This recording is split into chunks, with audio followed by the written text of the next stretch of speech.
saw that in Pennsylvania, at one of the malls, they had opened up an Army Experience Center where they have a full-size Hummer with 2 helicopters where you can get on it, and there's big screens all around the Hummer, and you can shoot out, you know, from the vehicle, and, you know, experience how it's like to be in the military, in the Army, in the infantry. Shoot out a helicopter. They have like 10 Xbox games and about 20 computer games where you can play any type of game, like Ghost Recon or Call of Duty or anything. And then they had also little stations where you could find out and see what kind of career you want to get into, and what you could do after the military, and how you could transition to a civilian job. And I mean, their mission, or they said that the reason they did that is for people to learn what is Army like. But to me, it's very easily, you can see that they're trying to recruit teenagers to join the military because they think this is cool. They could do all this sort of stuff, you know, be on a Humvee or in a helicopter, you know. But you never think about getting shot. You know, your helicopter getting shot down by, you know, bazooka, an RPG is what we call it. You know, or you don't think about you know, you're in a Humvee that's, you know, it's armored, you know, it's bulletproof, but you run over a bomb and it's going to shatter your vehicle to pieces. It's a war that's not like the video games because it's a war where you don't see the enemy. Yeah, you're not really fighting head to head. Yeah.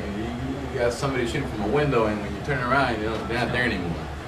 You know, you see somebody shooting an RPG, hits the truck in front of you, and you get out, and they're gone. Right. So all this video game is unrealistic. It's not a game because you come back messed up in the head. You know, I seen a Marine there. He was so messed up he couldn't even put a sentence together. He was Special Forces. You know, he was up there. You know, he's supposed to be the best of the best, mentally fit, physically fit, but he broke down.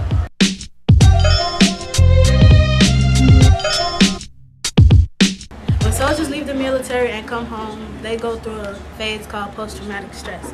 And what that is post-traumatic stress is an anxiety disorder that can occur after you have been through a traumatic event. A traumatic event is something horrible and scary that you see or that happens to you. When some soldiers return home, they face the challenge of getting the life that they had before the war back. They try to erase the traumatic events that occurred during the war. Some soldiers turn to drinking, smoking, or drugs to help them get by.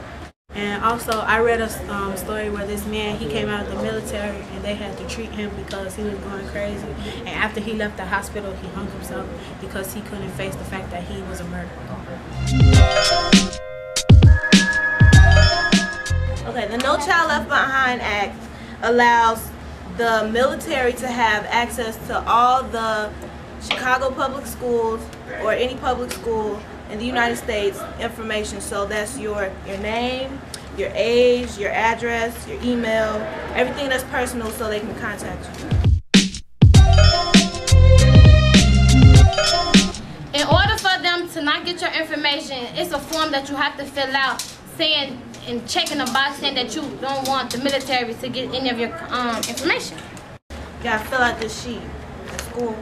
And make sure you check the box that says, if you want to block contact, right here. The first one, not this one.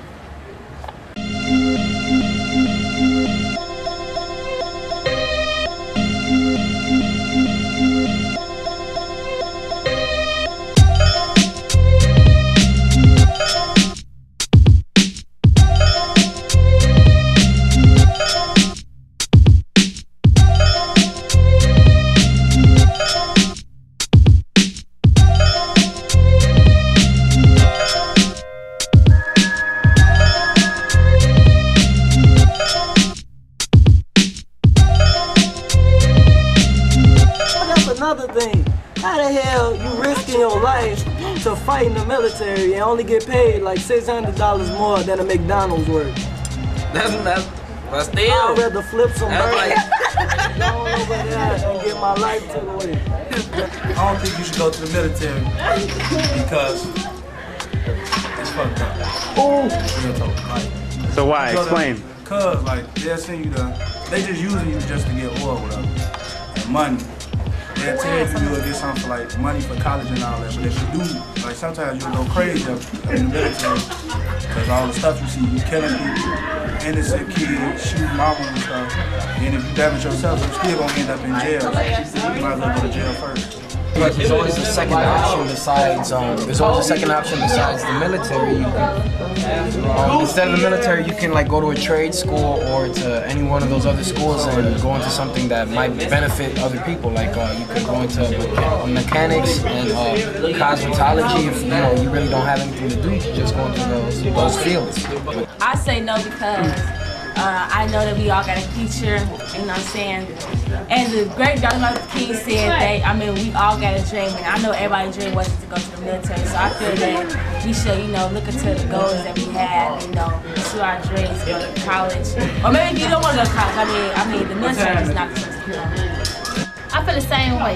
I feel that people will have dreams they can conquer besides going to the military, because if you go to the military, ain't no guarantee you're going to come back out. You might die doing the military, and I feel that it's not something you should be fighting for, because it's a stupid reason why they in the military now, why they going to Iraq and killing people.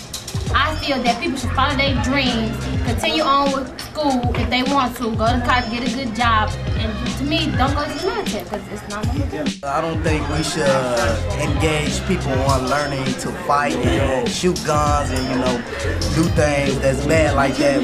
I think instead of encouraging people to go after negative things, we need to encourage them to go after positive things.